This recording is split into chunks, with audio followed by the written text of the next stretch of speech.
Welcome, everybody, to what is going to be an amazing journey through the universe of exoplanets.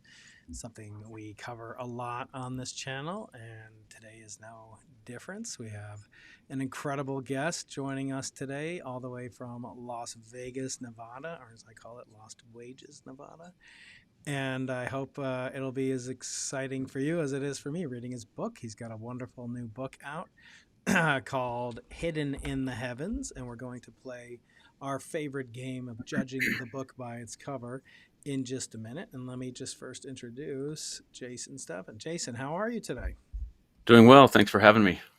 Congratulations on this great new book. It's quite a big deal to write a book like this and to do it in such a way that's understandable even to a simple cosmologist like me.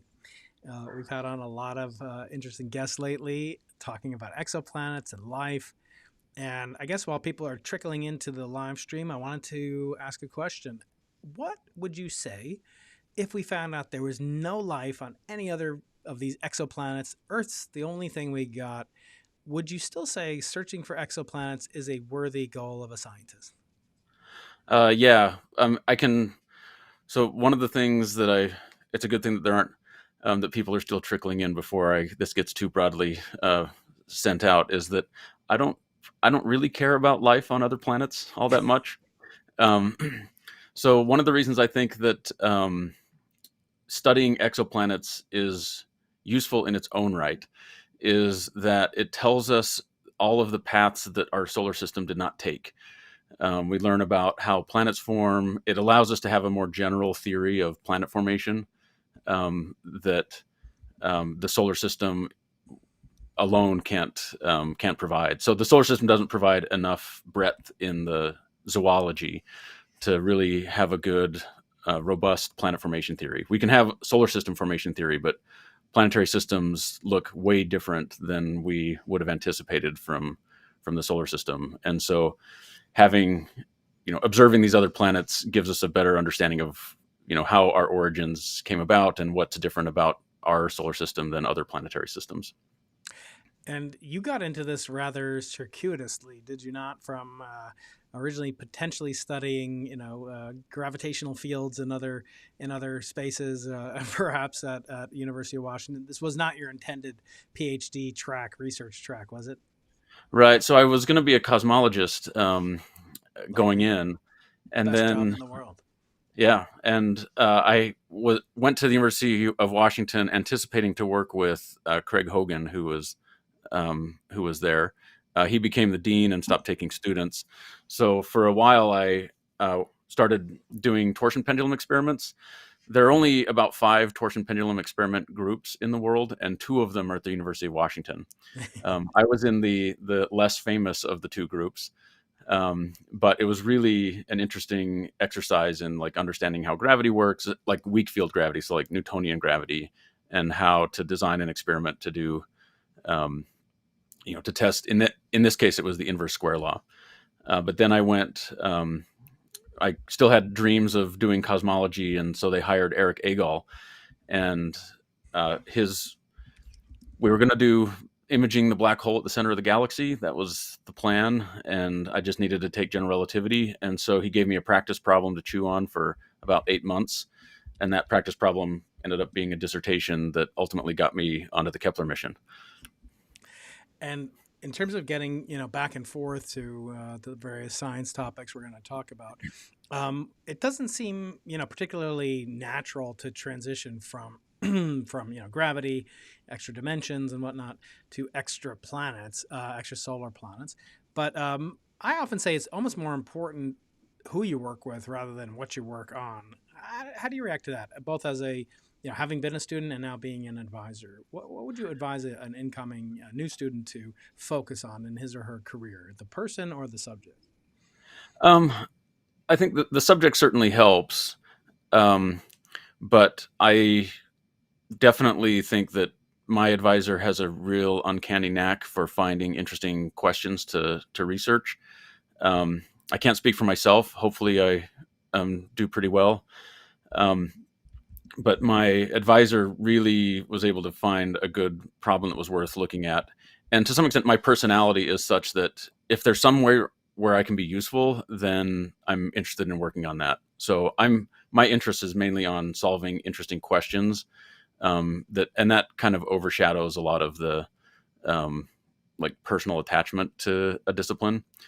Um, so I guess that's kind of useful advice. Like if you can be useful, then you are more useful than if you're just working on a passion project all the time. Um, so I will say ultimately that I did end up working with that cosmologist when I went to Fermilab.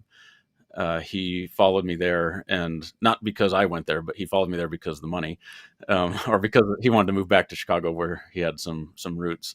And so I got to work with him on some particle astrophysics related topics.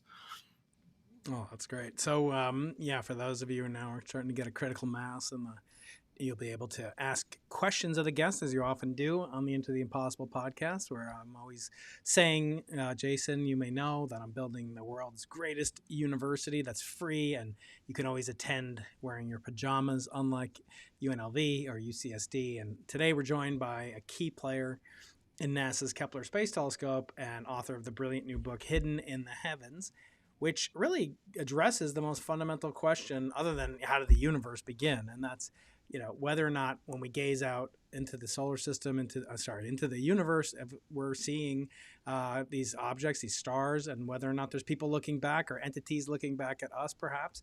And a lot of that will be predicated on the properties of these extrasolar planets. So today, I hope that you'll kind of get a lot of value from this conversation, including an understanding of how these planets originate and how we detect them, how Earth fits in the cosmos, and basically a masterclass on the Kepler mission and what it's meant for not just astronomy, but really philosophy, maybe even some say theology, and our understanding again of how we fit in the universe. I did a quick back of the envelope calculation, reading this wonderful book of basically Kepler detected about one planet a day over its lifetime. Over 5,000 planets, I think, were detected, and that's really changed the way that we look at our galaxy and perhaps the wider universe. So today, Jason, we're going to do what you're never supposed to do, which is to judge a book by its cover. So you're not supposed to do that. It's bad advice. But I think we have very little to go on unless someone already owns the book, in which case they don't need to buy it. That's the most important thing, is buying the book, and then reading it, engaging with it. But walk us through the title of the book, the subtitle as well, and the illustrious cover art as well. Okay, so both the title and the cover art were chosen by the press. So the working title that we had, the title that I wanted to use was Worlds Without End, but that was already taken by another author. And so the working title we had was Strange New Worlds. And it ultimately was the press that said, what do you think about this title, Hidden in the Heavens? And I liked it. My wife liked it. My publisher liked it. So everybody liked it. But it's actually a quote from Kepler, who famously or not so famously said that there would be enough things hidden in the heavens that we wouldn't ever be lacking for things to study or things to look for. The actual quote's in the book, but so that's where the quote comes from. I think the cover art, again, I just gave some parameters for them to work within. I didn't want something super flashy. I like kind of a nice image with some. I'm not really minimalist in my approach, but a nice image for people to get people's eye. But I think they did a great job in selecting the cover art, because it kind of shows, one, how lonely the Earth is out in space, and the Kepler mission's quest to find other planets that are like the Earth, because that was really the main design criterion, was being able to detect Earth-like planets in Earth-like orbits around sun-like stars. And so the quest for this relatively small spacecraft to be able to find a second version of Earth, or more importantly, be able to count the number of Earths that there are in the galaxy. And of course, the number of Earths in the galaxy is slightly maybe influenced by our local perspective and what we think is interesting. But nevertheless, we talk and we often overlook in science the kind of biases that we have. Not, anything against any particular, members of our species in this case, but in the case of what scientific lacunae or gaps that we're going to have in our understanding of the target that we're searching for. And that's one of the things that really spoke out to me in this book is how you went through in such great detail what we know and what we know we don't know, and how to kind of merge the two into one unified overall understanding. And I think it'd be great. What I plan to do today is to go through. I have my own questions. The audience is going to ask a lot of questions, I'm sure, as well. But one of the best things about this book is the way that you tell stories, and you really communicate throughout the book, that it's a personal story, it's a human story. There's all sorts of personal interest, not only your own career, which is fascinating, but also the people that made this instrument possible, including on the back you have a blurb from William Barucki, and who's the PI of Kepler. And he has a wonderful blurb that Hidden in the Heavens records the fascinating journey of a young researcher exploring the myriad of planets orbiting other stars. And this is a delightful read, and it surprises and delights as well. And I just wanted to pick out a story that resonated with me in this book of how you and in particular William really got through so many different setbacks. I mean, we always teach science as if it's a smooth transition from idea to final data to transforming the paradigms as we understand the universe. In this case, we understood now that pretty much every star you're looking at has more than one planet, perhaps, and some have very many, and they might even be Earth-like. But you tell a story about William and how he really, almost lost his mind, and not necessarily, but just I would have lost my mind. 20 years it took him to convince NASA to fund this mission.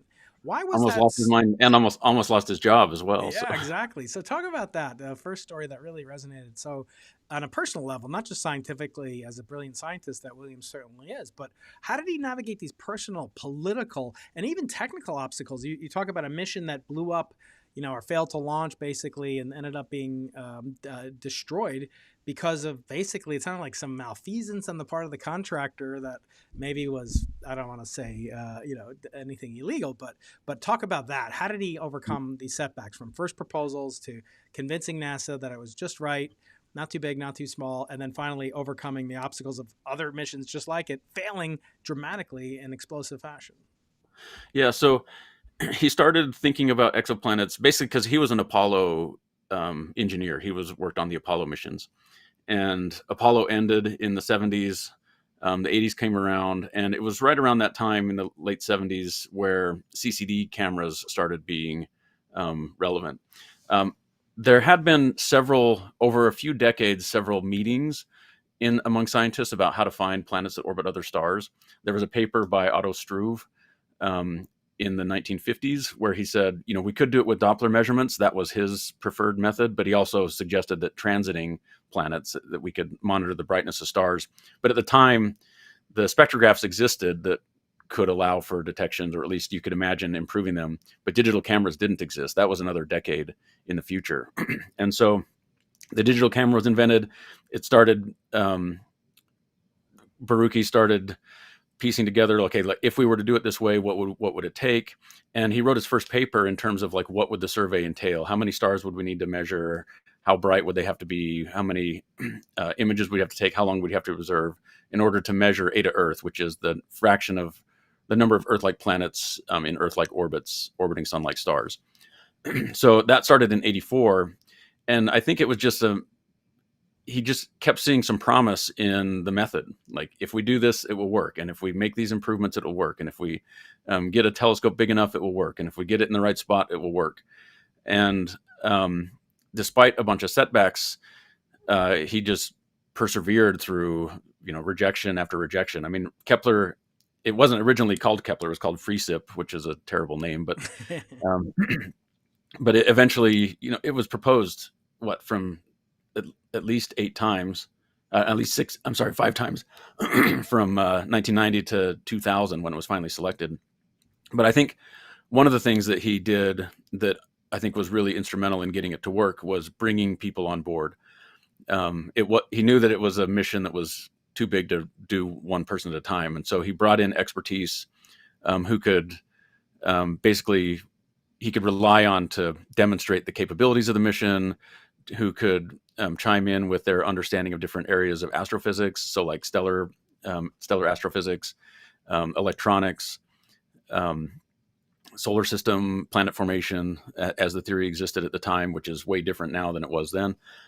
So that kind of perseverance is what I think really got the mission to when it was finally launched. And there were troubles even when they started building the spacecraft. There were still troubles that they had to contend with noise in the instrument and making sure that it was sensitive enough to get 20 part per million photometry. And then, as you alluded to, right before launch, so everything was put together. We all had our plans to go to Florida to watch the launch and have a team meeting. And a couple weeks before, I can't remember the title of the mission, like the mission that had launched. It was like the Orbiting Carbon Observatory, something like that. I think the acronym is OCO. And it's fairing, so the capsule that the spacecraft is housed within didn't separate, and so it crashed back down to the Earth in dramatic fashion just a few weeks before Kepler launched. And so Kepler launch was, okay, we need to go check all the parts, figure out what happened with this other mission, see if Kepler is going to be subject to the same, kind of risk that this other one had.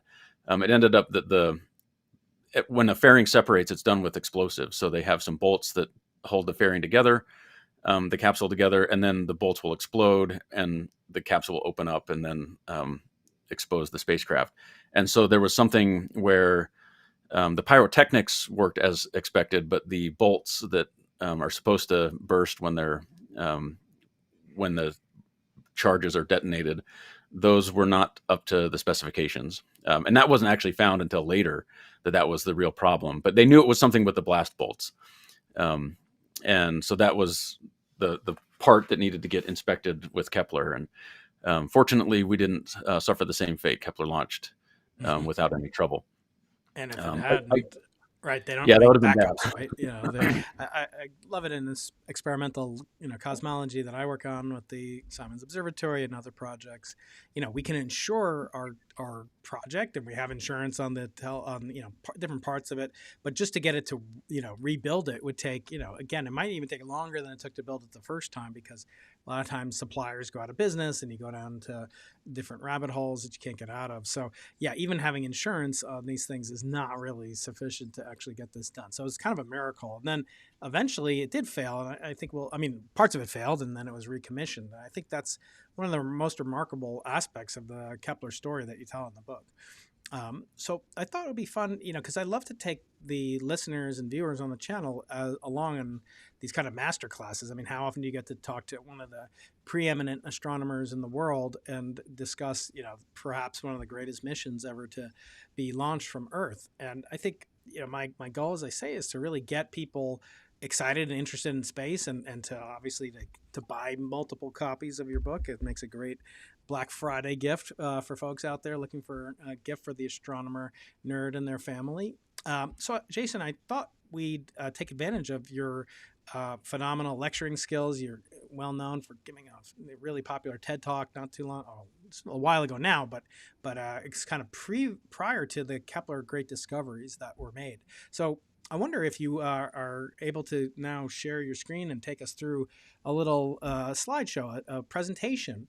And this is really a treat for me as well. I don't get to listen to as many of these talks from eminent colleagues as I would like to. So, Jason, you've graciously prepared a nice little presentation about what went into this book and kind of the stories behind it all. So if you wouldn't mind taking us through it, and then we'll Sure. go into questions as well.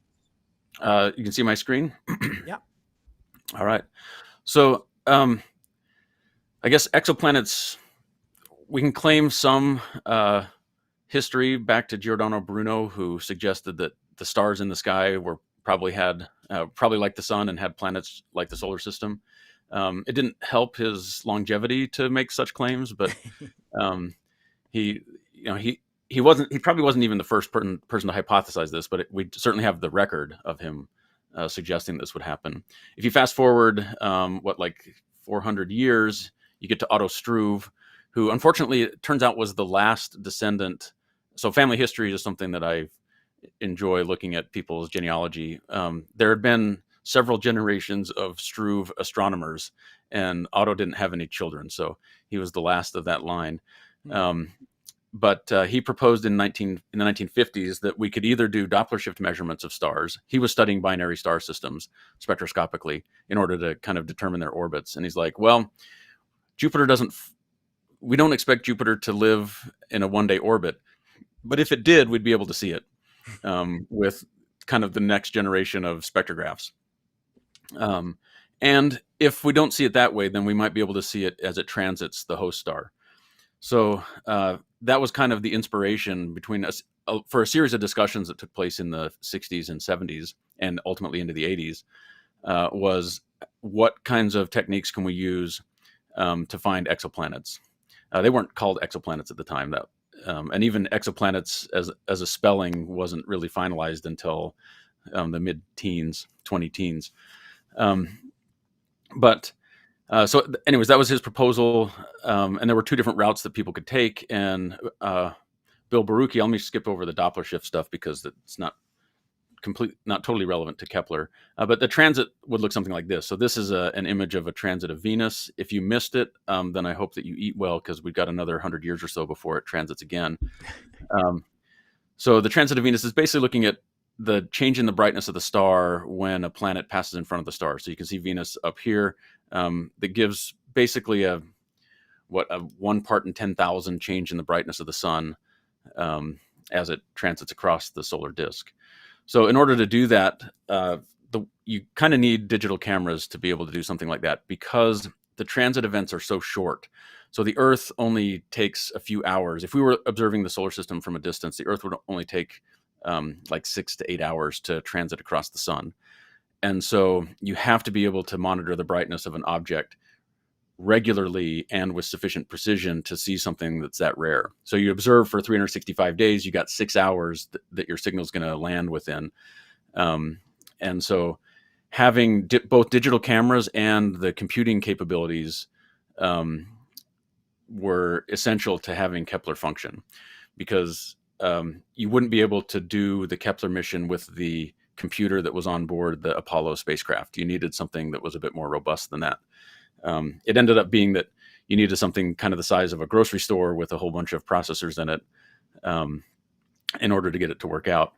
But it's kind of, the Kepler mission is kind of the story of Bill. I mean, so I have him listed as William in the book. But it was everybody on the team, he was known as Bill. But this is what he looked like in the 60s when the idea of looking for planets was only a few years old. And then in the 70s after the Apollo mission, and then he just started working. He retired shortly after the Kepler mission. The nominal Kepler mission ended, and around the time that the K2 mission was just getting underway. The equivalent to the Kepler mission would be like looking at Las Vegas from space and identifying individual bugs as they fly around the streetlights. So it's a pretty impressive feat to be able to see something like that.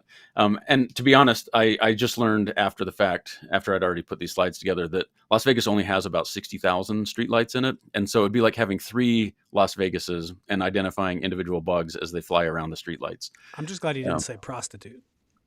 Las Vegas No, prostitute. There might be so more of those. well, but so Las Vegas prostitution is actually not legal in Clark County. Oh, okay.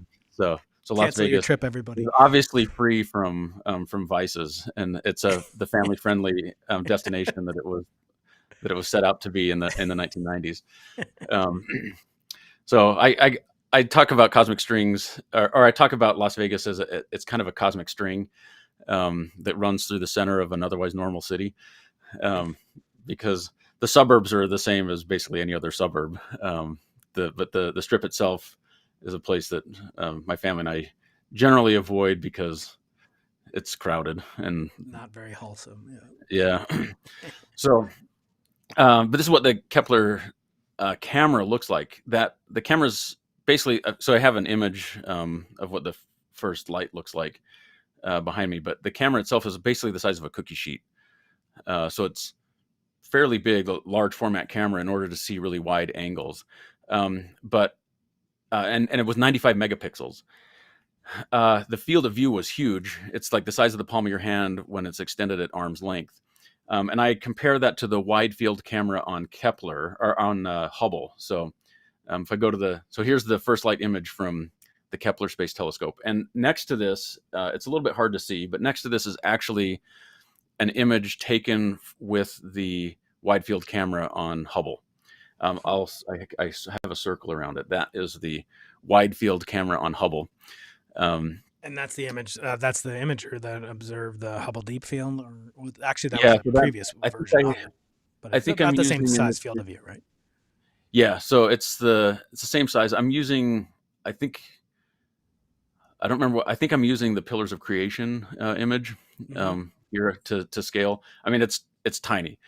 Yeah. The Kepler field of view to an astronomer is enormous, and the pixels, as a consequence, are really fat. Has gigantic pixels, and the individual stars would be really blocky. I mean, it'd be like having a telescope in Minecraft or something like that. What you would see. Um, and what it's looking for is the changes in brightness as a planet passes in front.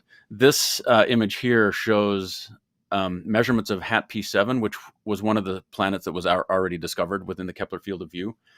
There were 3 planets that were previously known among the Kepler targets. And this was in the engineering data. So they had about 2.5 weeks or so of engineering data.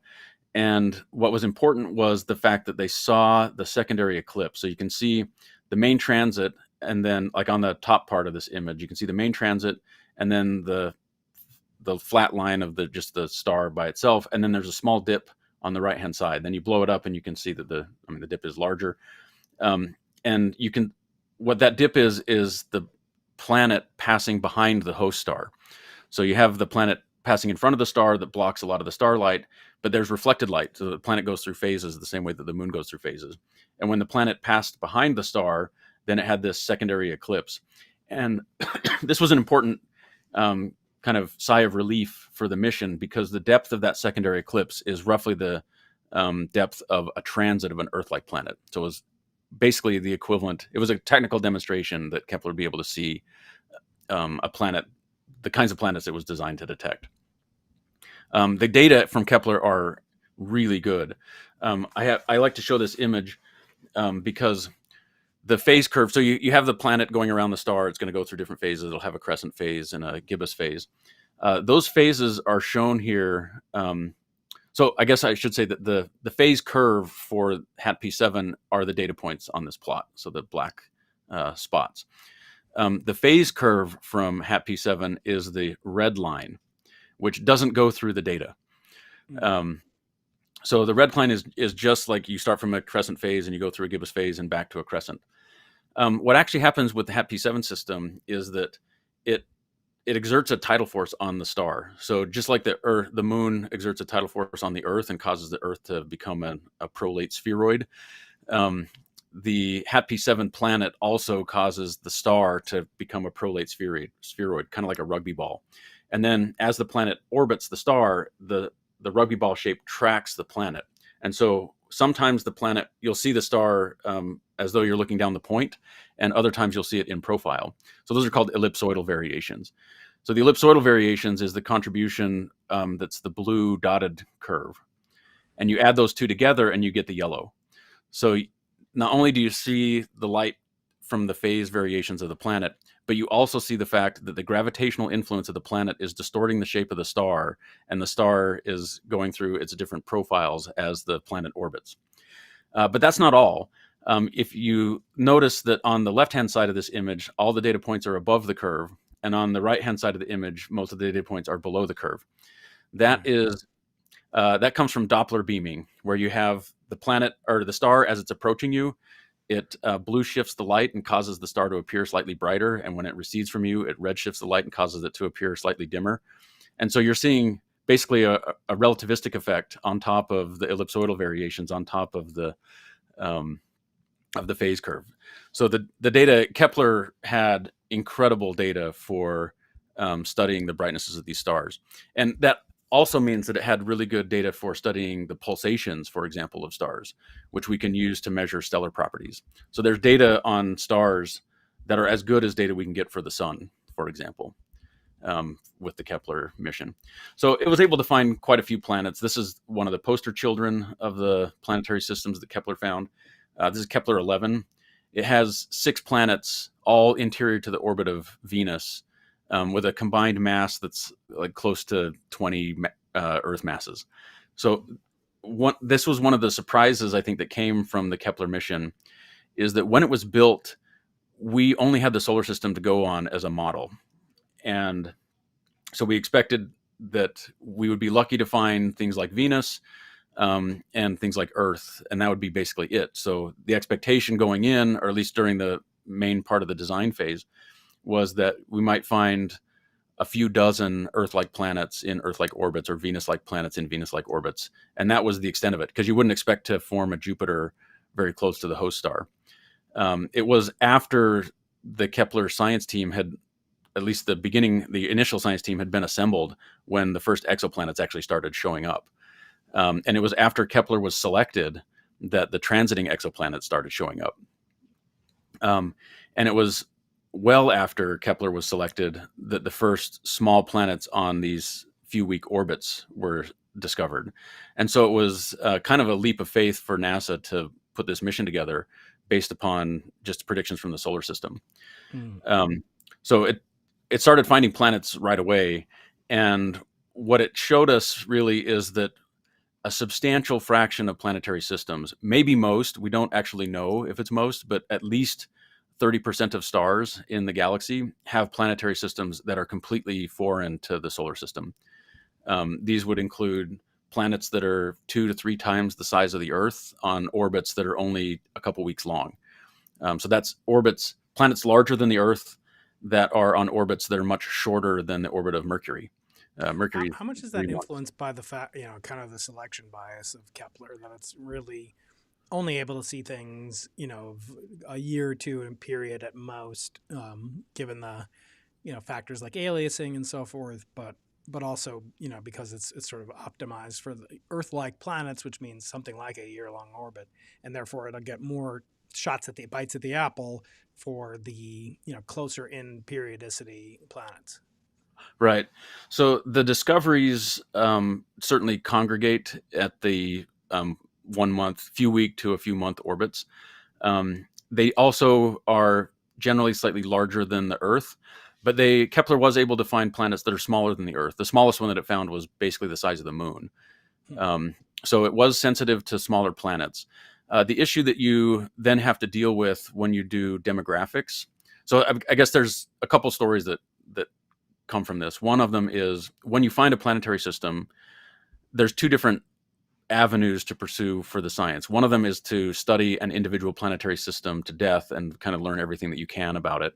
And the other one is to get a census of different planetary systems and how many there are, given the fact that Kepler wasn't going to be able to find planets with orbits of 100 years, or something like that. It was only really designed to find things on a year orbit or slightly longer. And so once Kepler had its catalog put together, then there was a subsequent study that said, okay, for every planet that we find, how many do we miss of a given size in a given orbital period? And so if we find one Earth-like planet, that's going to correspond to, maybe 1,000 Earth-like planets that didn't show up because of the noise in the system, or didn't show up because of they happened to fall in a gap in the data or something like that. So those things can be accounted for after the fact. The moral of the story is that it appears that roughly a third of stars are going to have a planet similar to the Earth in an Earth-like orbit. Now, it's not clear if those planets also are going to have a Jupiter, or if that's going to be like an inner planet for a system with where most of the planetary mass is out in the distant part of the solar system, or if that's going to be the outermost planet in a system, what I call Kepler planetary system, a Kepler-like planetary system, where you have lots of planets that are all in close-in orbits. Got it. Yep. So this was some of the low-hanging fruit. Certainly appeared, lots of hot Jupiters.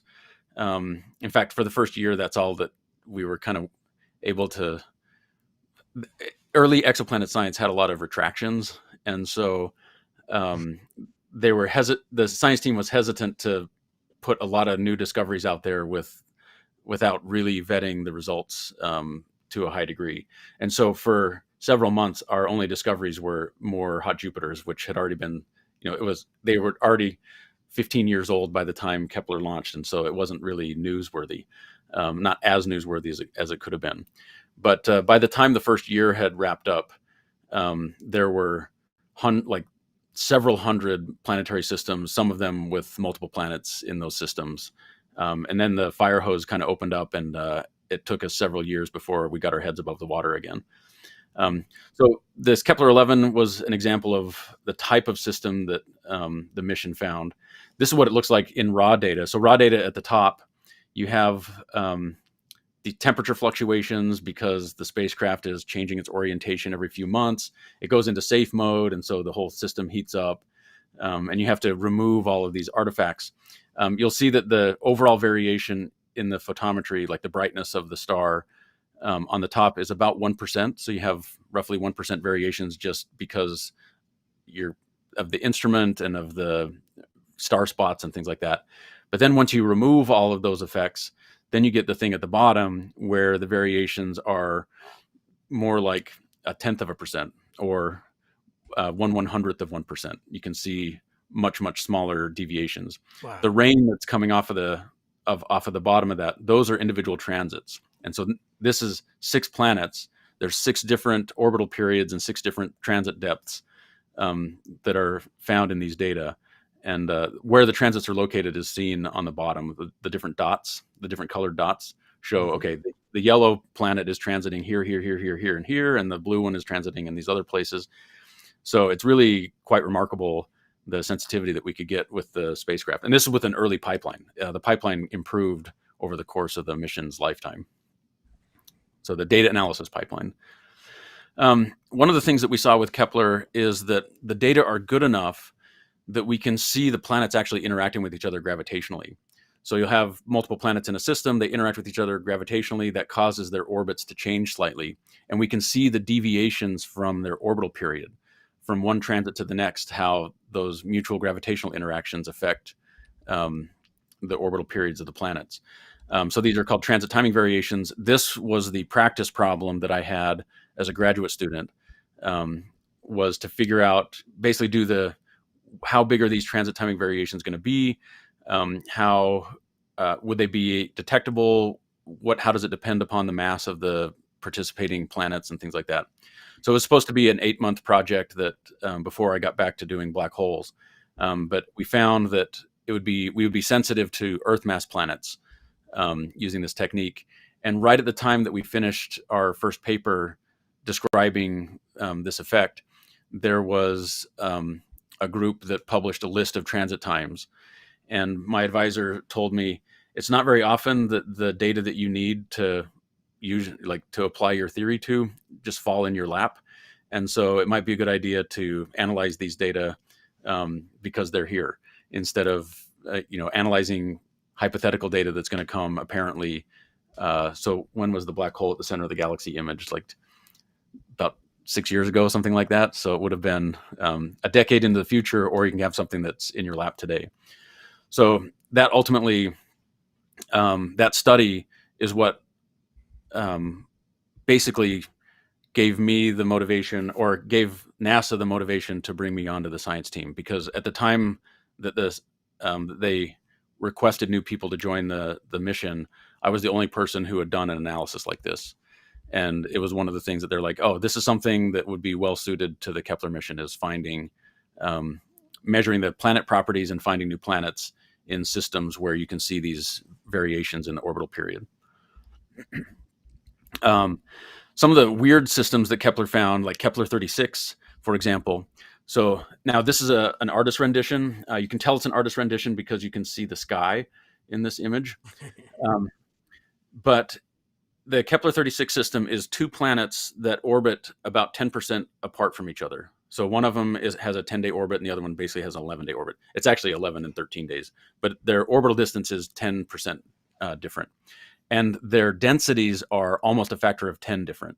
So the inner planet is more dense than the Earth, and the outer planet has a density that's 10 times less dense than the inner one. So there's a huge discrepancy in the densities of these two planets, even though they're right next to each other in the system.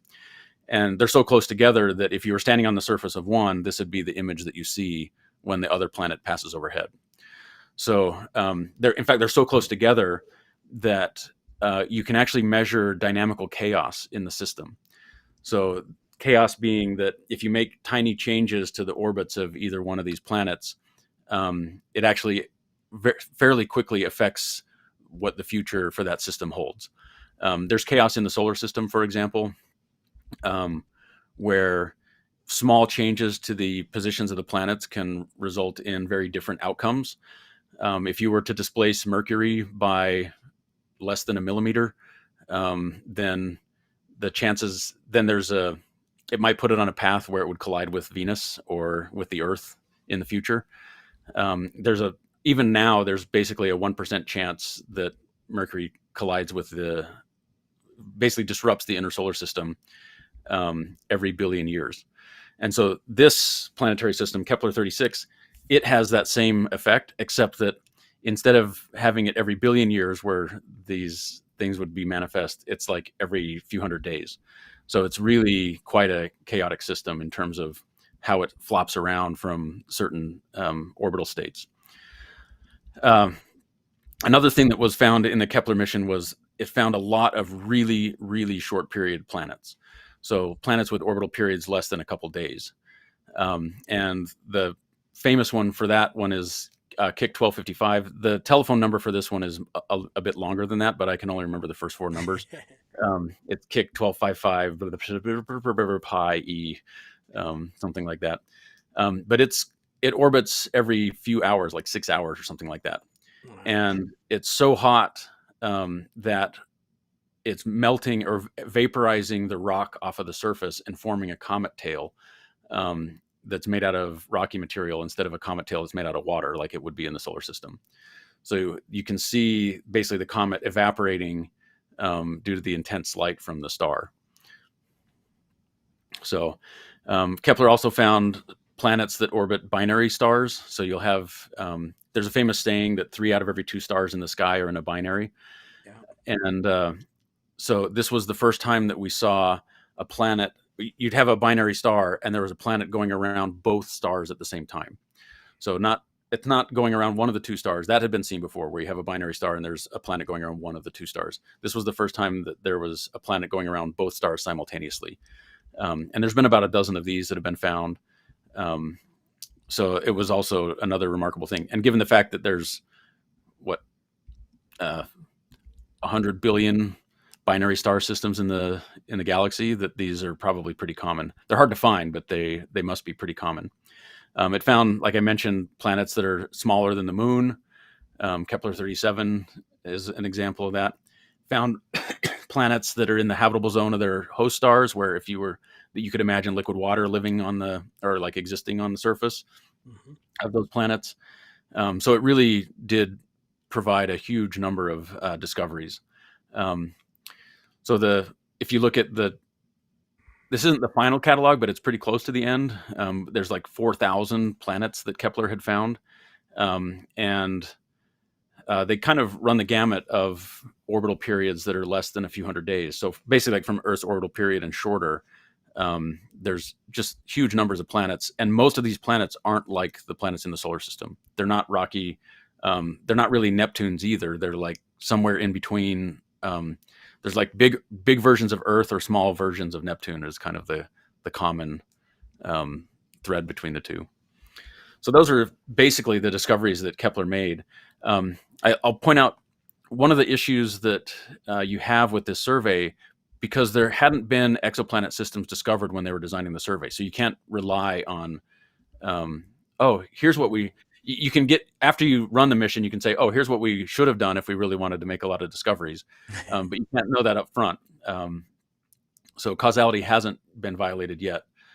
But the Kepler survey because you have to have a large number of targets in the field and you have to observe continuously so that you don't miss a 6-hour transit of something like the Earth, the Kepler field of view was something like this. So it was surveying all the stars along some line of sight. What that means is that most of the stars, so here's the dividing line, that's half of the stars are closer to the Earth and half of the stars are farther. Like there's half of the stars in either side of that cone. And so the average distance to the stars in the Kepler survey are pretty far, um, hundreds or even thousands of light years. And so they're really dim. And dim targets means that you can't really follow up very easily from the ground. So like one data point when for a given target would be an hour on Keck. And Keck is the biggest glass and the highest resolution spectrograph that that the planet has, like the Earth has right now, or pretty close to it. And so it's really expensive to do follow-up measurements to these planets. But now that you've run the Kepler mission, you can say, okay, we know what kinds of planets there are. We want to see the brightest ones. We want to find the best targets to do follow-up measurements, which is not necessarily going to be the Kepler sample. And so that the Kepler results inspired the TESS mission, and the TESS mission does an all-sky survey, so it's looking everywhere. And so this is, if you can look all across the sky, this has the same number of stars in this circle as exist in the cone, except now the typical distance is significantly closer. And so the stars will be 10 times closer, which means they're going to be 100 times brighter, which means that they're significantly easier to follow up from the ground. Right. So the TESS mission looks like this. It's kind of a follow-up to the Kepler mission. These are basically just cameras that are not too dissimilar from what you would see at the sidelines of a sporting event. And it has 4 overlapping fields of view, and then it just clocks around in like a flower-shaped petal in order to see the nearby stars.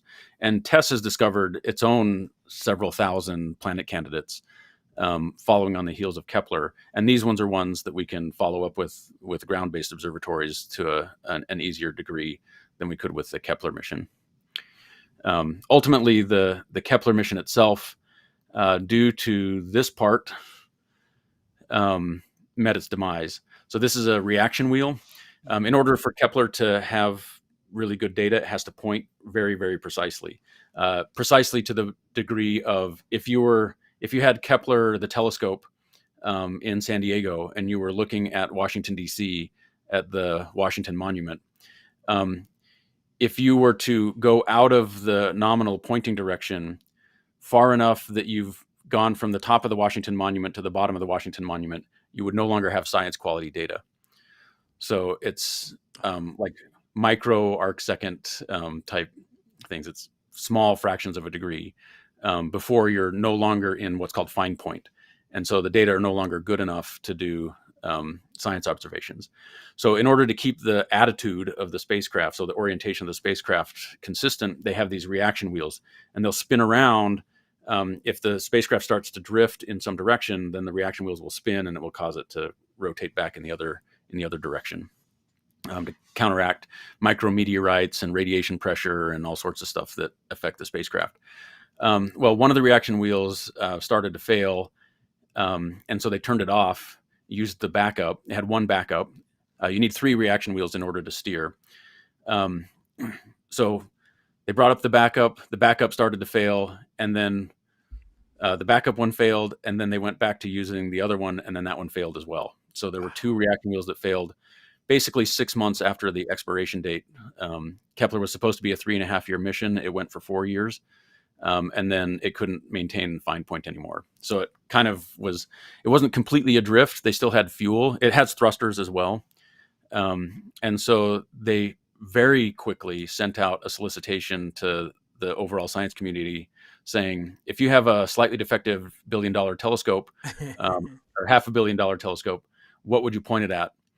And they had 1 month. Oh, and you have 1 month to get back to us, and you're going to be competing against Hubble and Spitzer and Fermi and all these other ones. So while that was going on, while NASA was basically trying to come up with a science case for what to do with the spacecraft now that it wasn't functioning the way that it was designed to function, the people at Ball Aerospace. And Ball Aerospace is the contractor that built the spacecraft. It's actually at the time that Kepler was selected, they still made the canning jars for food. Yeah. So Ball Jars and Ball Hmm. Aerospace were the same parent company. But by the time Kepler launched, they had spun off the canning jars was a little bit less lucrative than spacecrafts.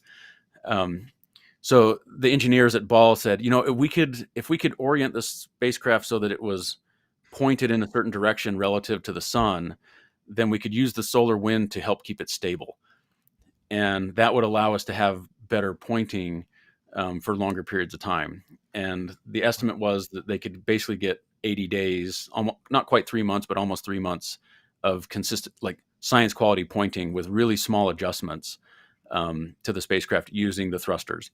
So basically, when they got down to 2 reaction wheels, they could orient the spacecraft in a given direction, but they couldn't prevent it from rotating around its main axis. And so they used the solar wind to help mitigate the rotation around the axis.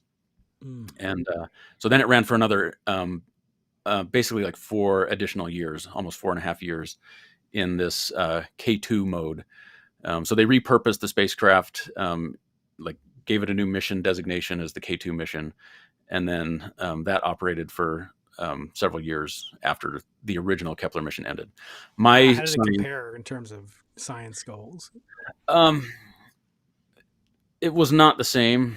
It did provide a number of important discoveries some of them I outline in the book. My favorite planetary system is the WASP-47 planetary system, and it did major work for WASP-47. It discovered new planets in that system that really bucked a lot of trends that people had been examining. So myself, I had made the claim for a long time that hot Jupiters are lonely. So Jupiter-mass planets on 3-day orbits um, didn't have nearby companions, which constrains how they can form. Because if you have nearby companions, then that allows different formation mechanisms, where if there are none, then that implies more violence in the history. Mm. And so I had published a paper that was basically saying, when we analyze almost 100, is like 60 something hot Jupiters, we don't see evidence for nearby companions.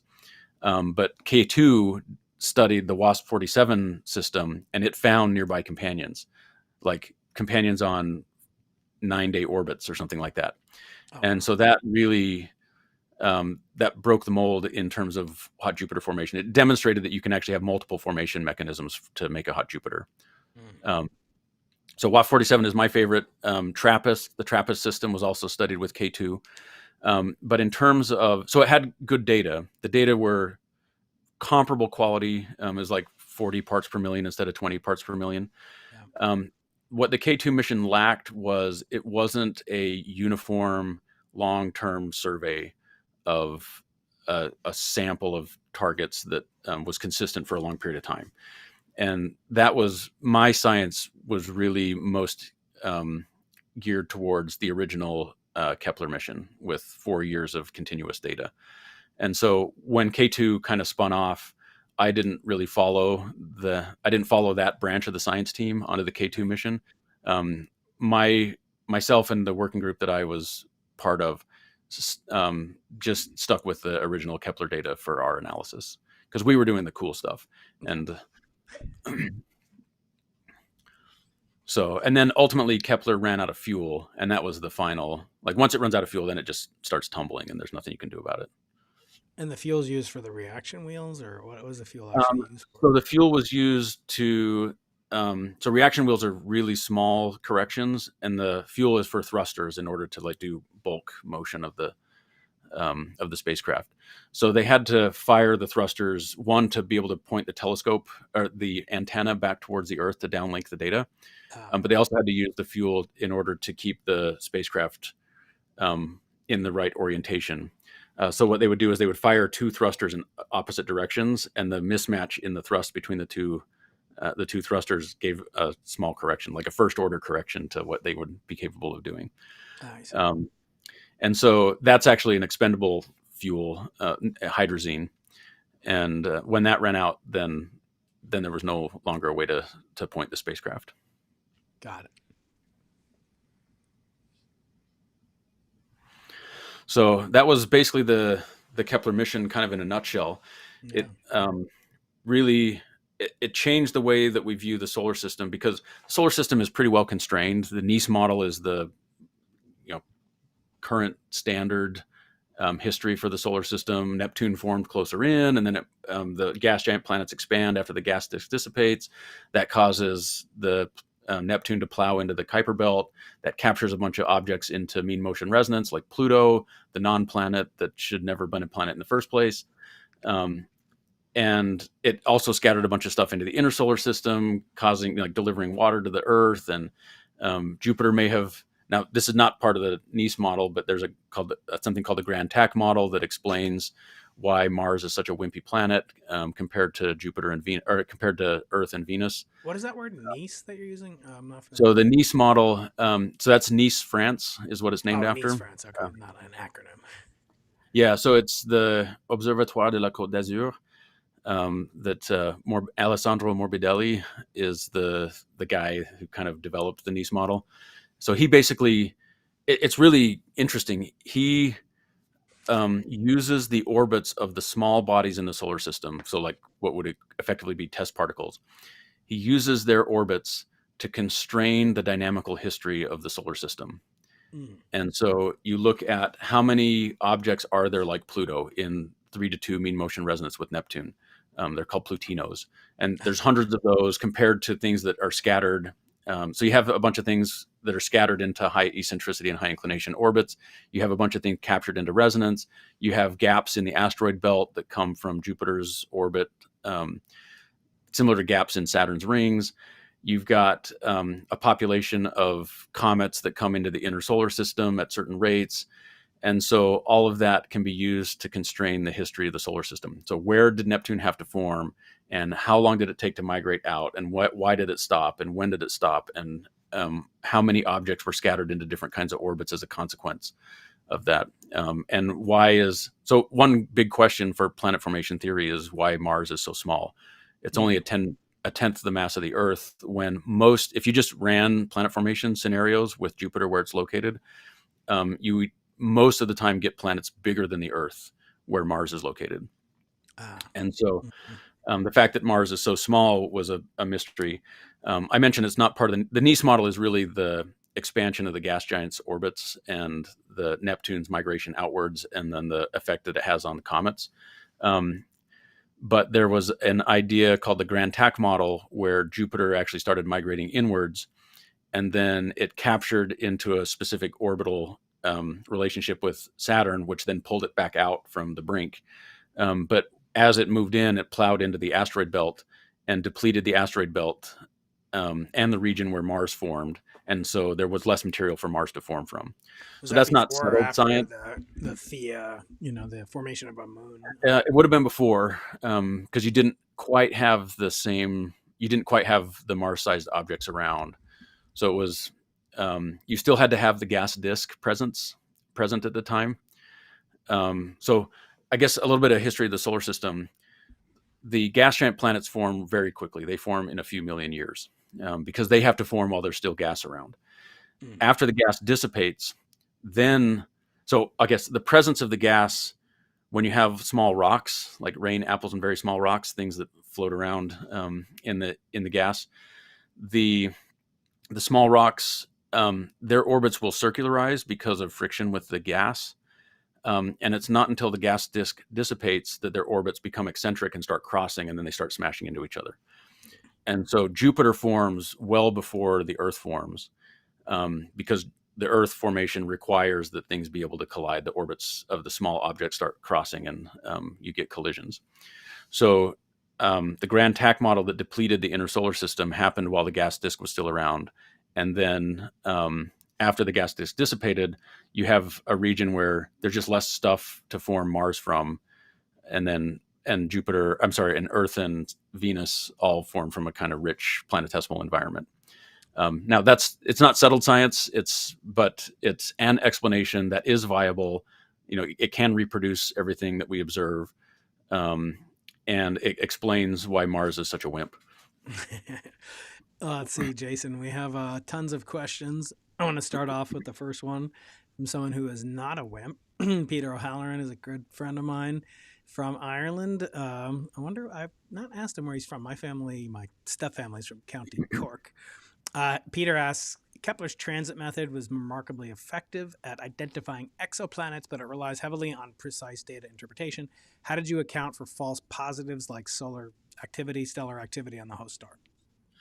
That is a great question.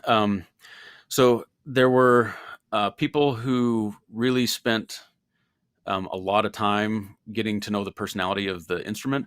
So stellar flares and things like that were a bit easier to deal with than like instrumental systematic effects.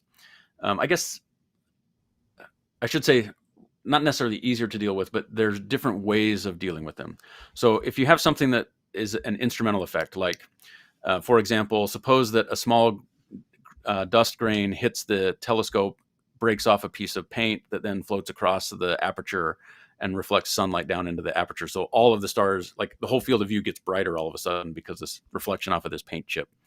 That you can deal with because you say, oh, all of the stars are getting brighter all at once. Therefore, that's not a planet transiting the star. So there are a bunch of those kinds of things that people had to deal with. Temperature fluctuations. They had a thing called rolling band, which was like crosstalk in some of the wiring that would sweep through some of the CCD chips. Not all of them, but some of them had the rolling band. So they had to deal with all of those kinds of things.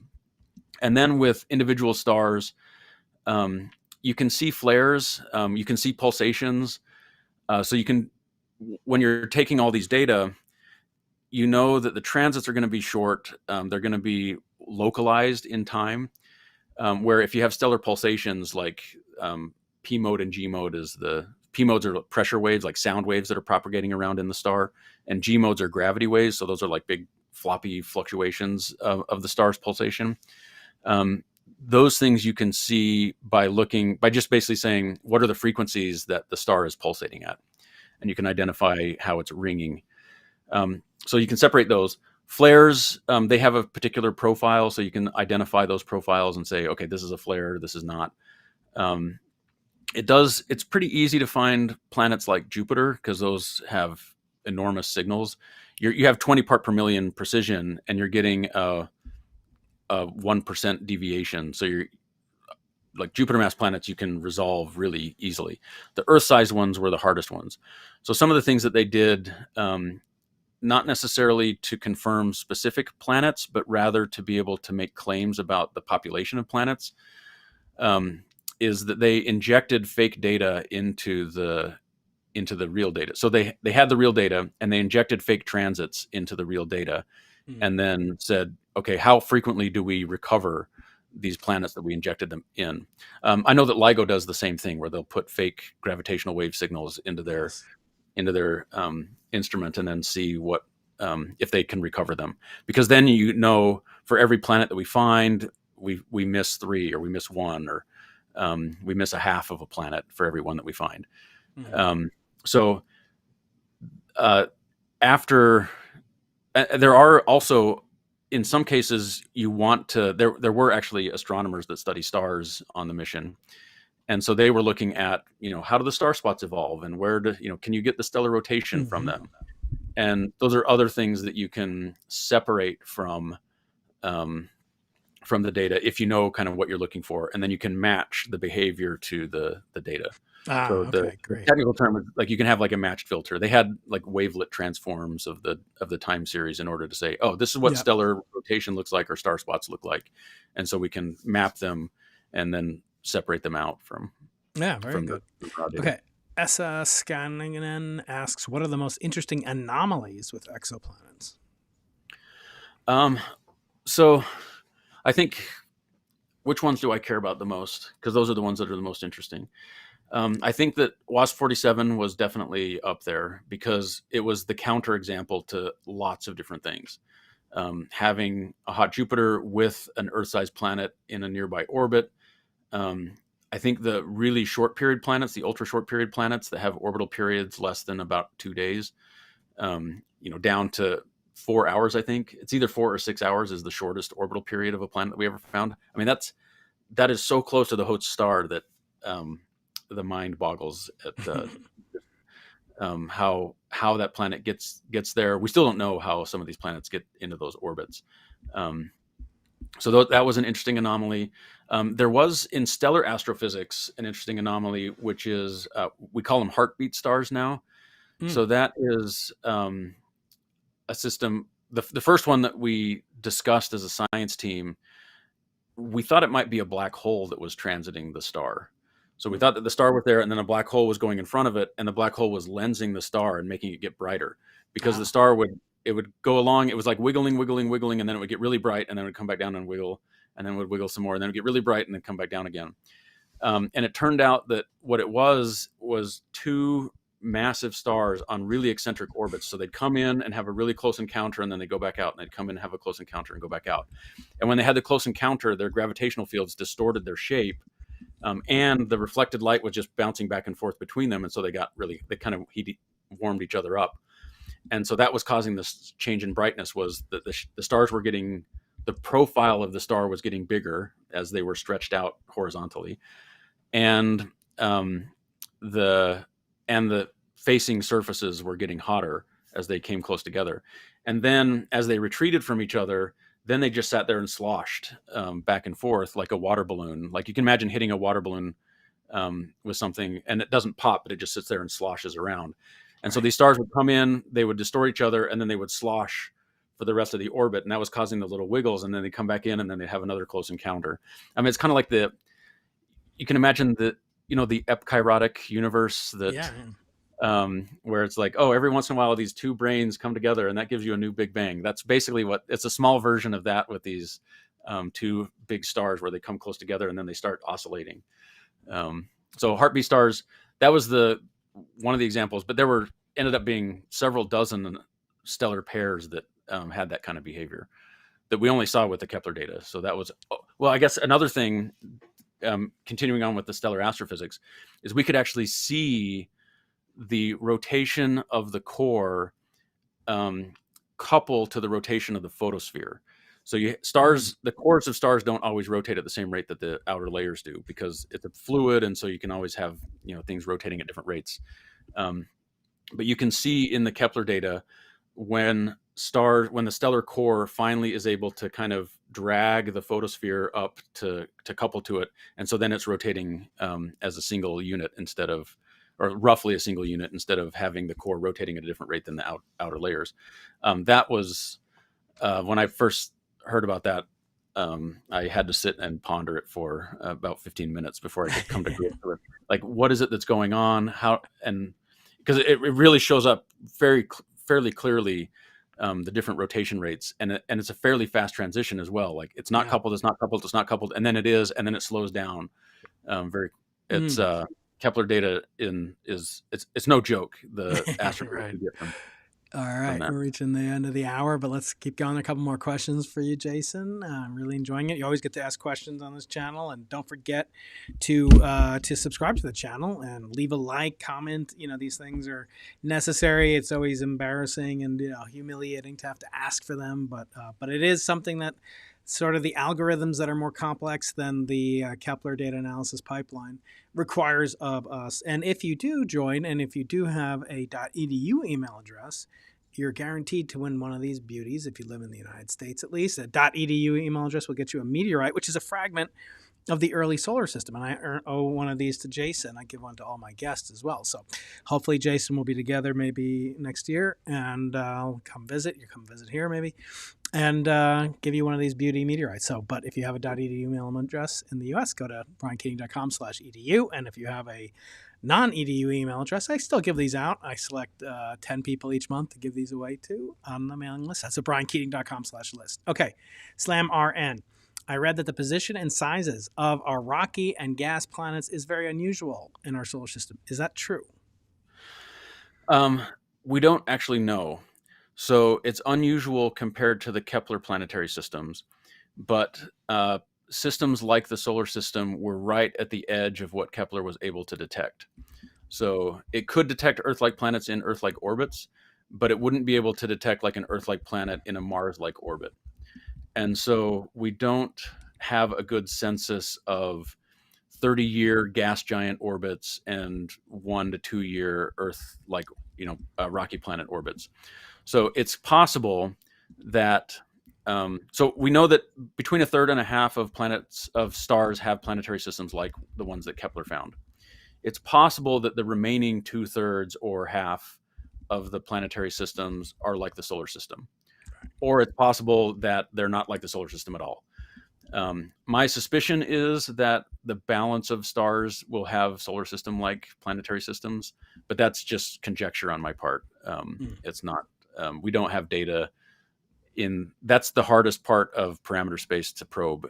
So the hardest, like finding a true Mars is like, that's going to be exceptionally difficult.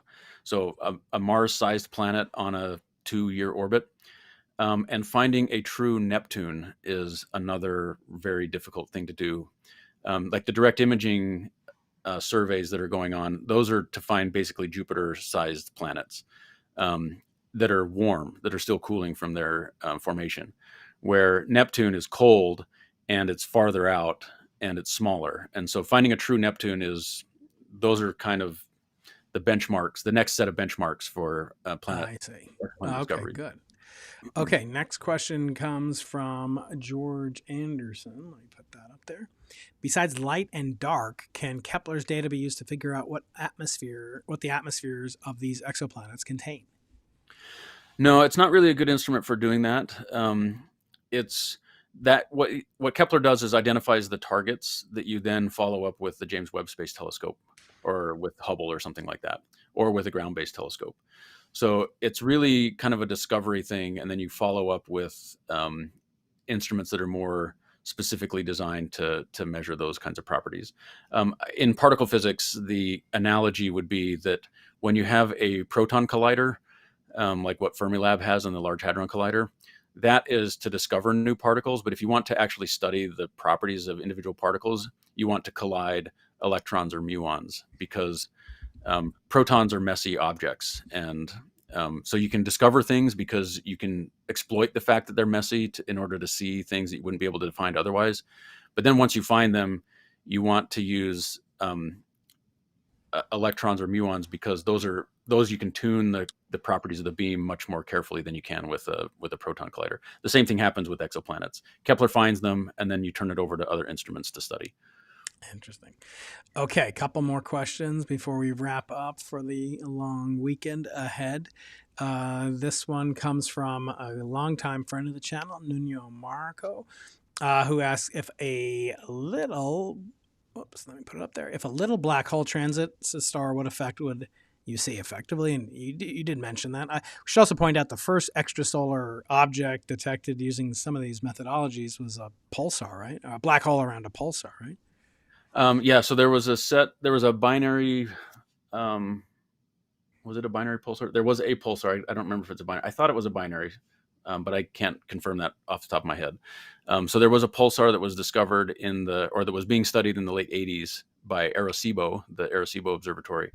And there they found three planets orbiting that pulsar. So those were the first exoplanets discovered.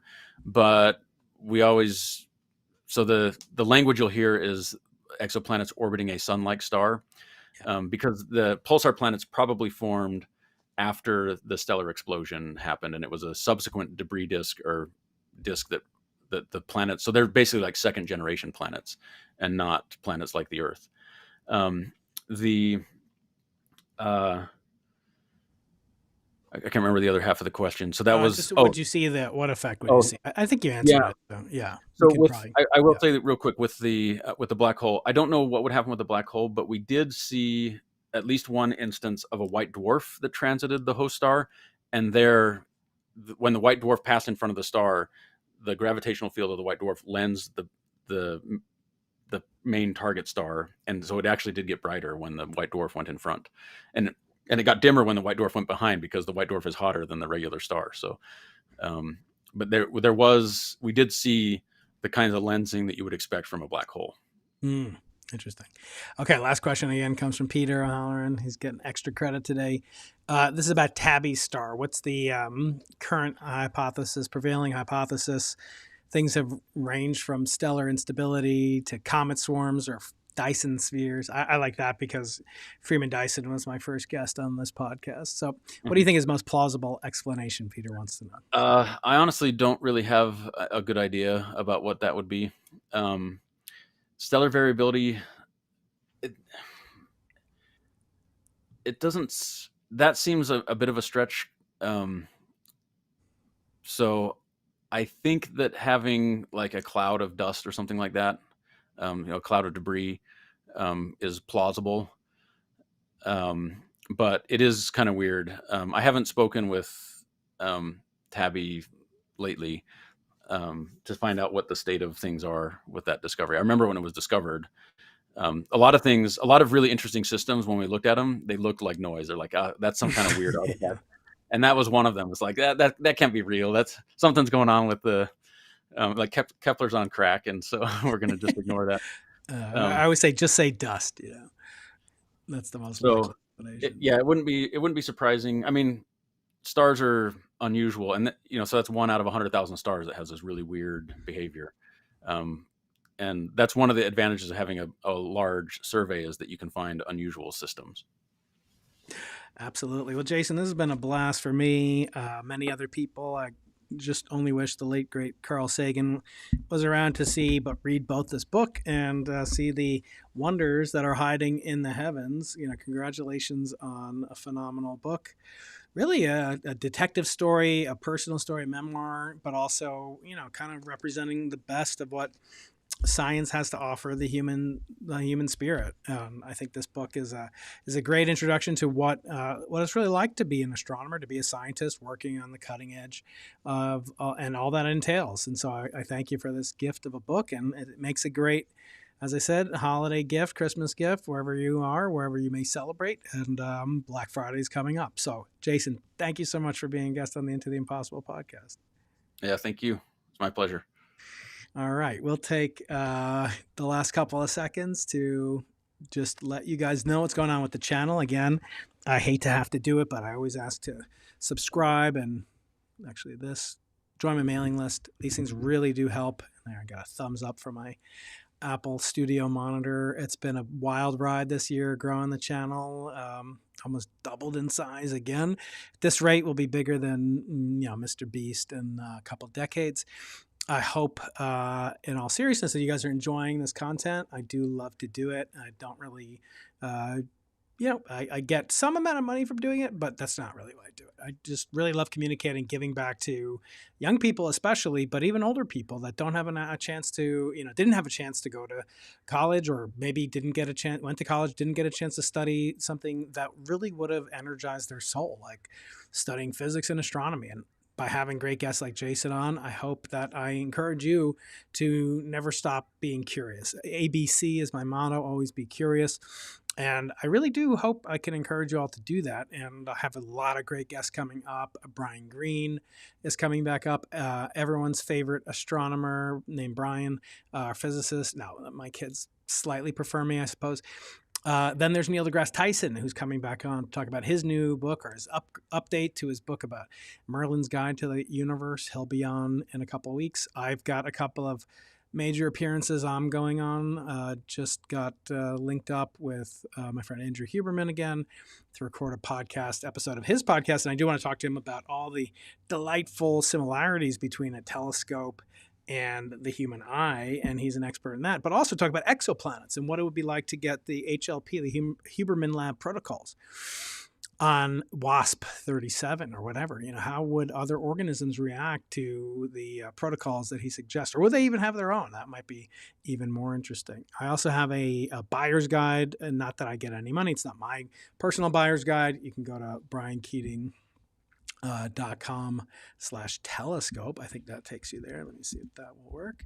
And you'll get a buyer's guide for telescopes for the holiday season as well. That will hopefully give you the gift that I always say. This little gift, this little $50. This one costs $10, but the telescope that I got, or my mom helped me buy, split the money with me when I was 12, 13-year-old young man in Westchester County. That $50 investment really turned out to enable who I am today, and the kind of science and work that I do helped me get to build this podcast up from nothing to over, getting over 350,000 subscribers and all the platforms combined. And of course, write my first book, Losing the Nobel Prize, which describes how my journey into astronomy took place and kind of the perils and pitfalls along the way. It's a memoir of what it's like to be a scientist. Very similar to Jason's in some way, but Jason's very technical and excellent at providing deep insights into what it really takes to be an astronomer and work at the cutting edge.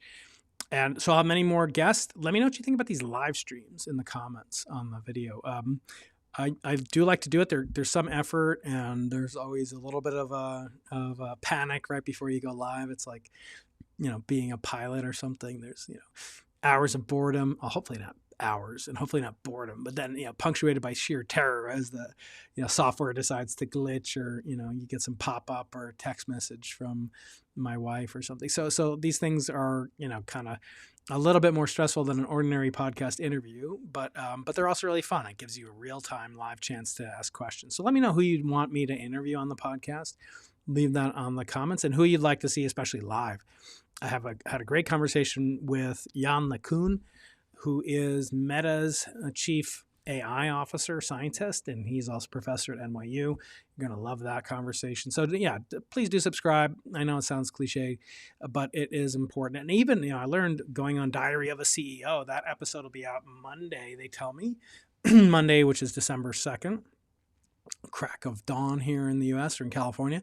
So be sure to check that out. But Steven's got 8.25 million subscribers as of today. That'll surely double on Monday. But the, thing that he does every episode right up front in the first 10 seconds is he asks you to subscribe, and he always laments how few people are subscribed to the Diary of the CEO podcast. And I'm like, come on, you've got, 2 orders of magnitude more than most of us. But he's such a great human being. It was so much fun to have a real scientific discussion for him and for me as well, to bring it to the masses. And like I said, I'll be hopefully doing the same with a completely radically different audience. This year I've got interview requests to be on with, as I said, Andrew Huberman, and then Jordan Peterson, and this episode with Stephen Bartlett was really just a delight. It's supposed to be 2 or 3 hours, ended up being 4.5 hours. We'll see how much of that, made it through the cutting room floor. And it's just so much fun to take you all on this ride. And I think now more than ever, we see the colleges under fire and kind of the nonsense that goes on at many universities, not necessarily here, but the kind of craziness that goes on. We just want to learn science. We just want to connect with science, not with politics. We need a safe space where we don't think about politics as much. And we really enjoy learning and talking about the universe. And what could be more delightful than doing that? So thanks again. It was a fun time. It was a good end of the year. Maybe I'll do one more of these live streams, a couple more of these live streams if you guys like them. And otherwise, please do share wherever you're listening to this. Leave a rating and review. This will be on audio podcast platforms. We're coming up on 1,000 reviews of the podcast on Spotify and on Apple. Kind of want to hit that 1,000 number before the end of the year. So that's your only, I only ask you to give me free gifts. I'm not asking for anything of that costs anything. Maybe I do need some merch. Maybe a Keating brand telescope, or a Keating, crafted meteorite ring or pendant, or some amulet or something like that. Let me know what you think of those crazy ideas. Don't forget to subscribe to not only the channel, but the mailing list. Hopefully you can get, God, I never get this right. There it is. To the mailing list as well. I send out really cool stuff every month, every week, actually, every Monday. So enjoy that. Enjoy your day. If you're in the U.S., happy Thanksgiving. And I'm really grateful and thankful to all of you. I have a great episode coming up with Kelsey Johnson. I've been had that recorded. Did not get around to releasing it yet, but hopefully it'll be released before the weekend. So you'll enjoy that. Another renowned astronomer, and you're going to love her book and her conversation with me about the biggest picture concepts in philosophy, science, even again, theology. I'm not afraid to talk about it. I don't proselytize, but I do think it's part of the human condition. We only get so much time here on this earth. Got to appreciate it, take advantage of it, and enjoy it. And what better way than by joining this community of minds I call the multiverse of minds, and the cosmos of brains. Anyway, that's it for today. Hope you enjoyed it. Leave a comment. Let me know what you thought. Bye.